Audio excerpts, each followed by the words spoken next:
everyone! So today, we're going to explore how everyday items like banana peels, turmeric can be used as a scientific tool. We're testing if these homemade indicators can identify acids and bases. Our experiment compares three types of indicators: banana peel extract, turmeric paper, and standard red and blue litmus paper. We want to see if they produce the same results. As a student scientist, our goal is to observe, record, and understand how each indicator reacts to different substances.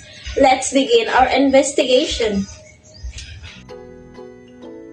First step, mix 1 tablespoon of turmeric with a little water to form a yellow paste.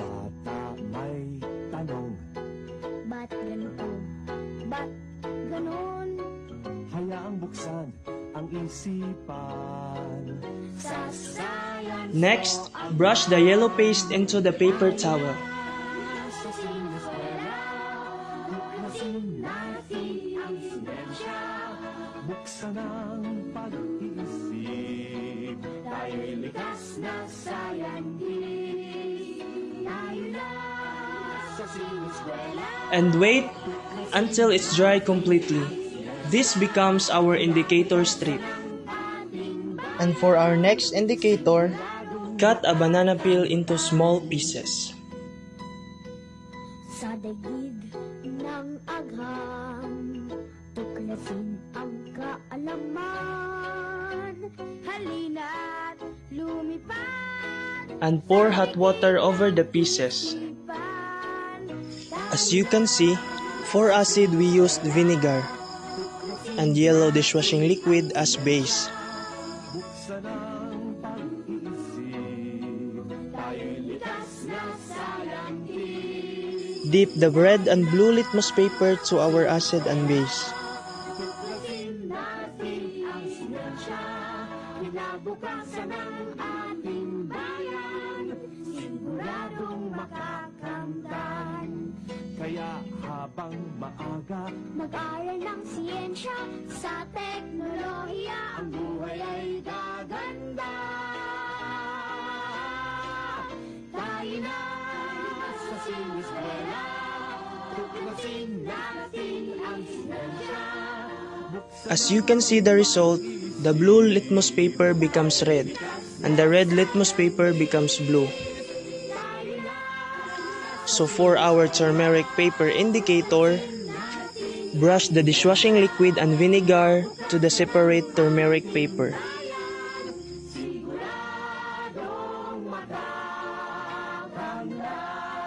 Sa siniskwela, tuklasin natin ang siyensya. Daigdig ay sasaya. Salamat sa siyensya.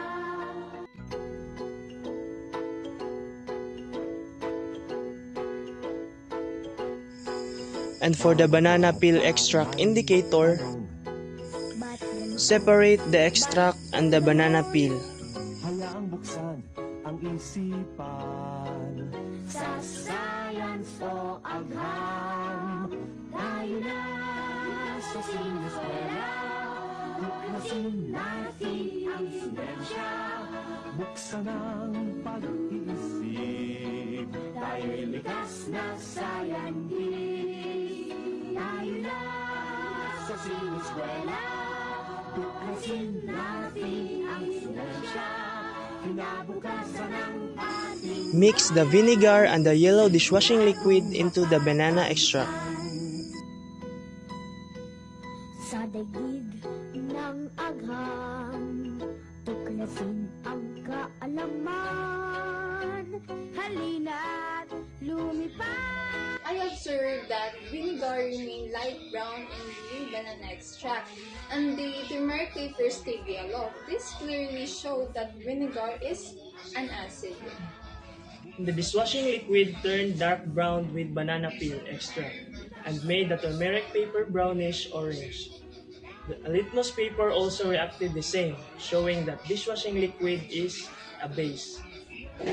Based on the litmus test, vinegar turned blue, litmus red, acid. dishwashing liquid turned red, litmus blue, base. All three indicators match perfectly. I learned that even in natural materials like banana peel and turmeric can work as a reliable pH indicators.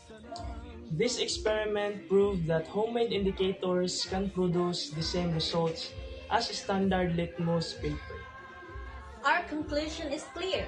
Vinegar is acidic, dishwashing liquid is basic, and all indicators, natural or chemical, agreed.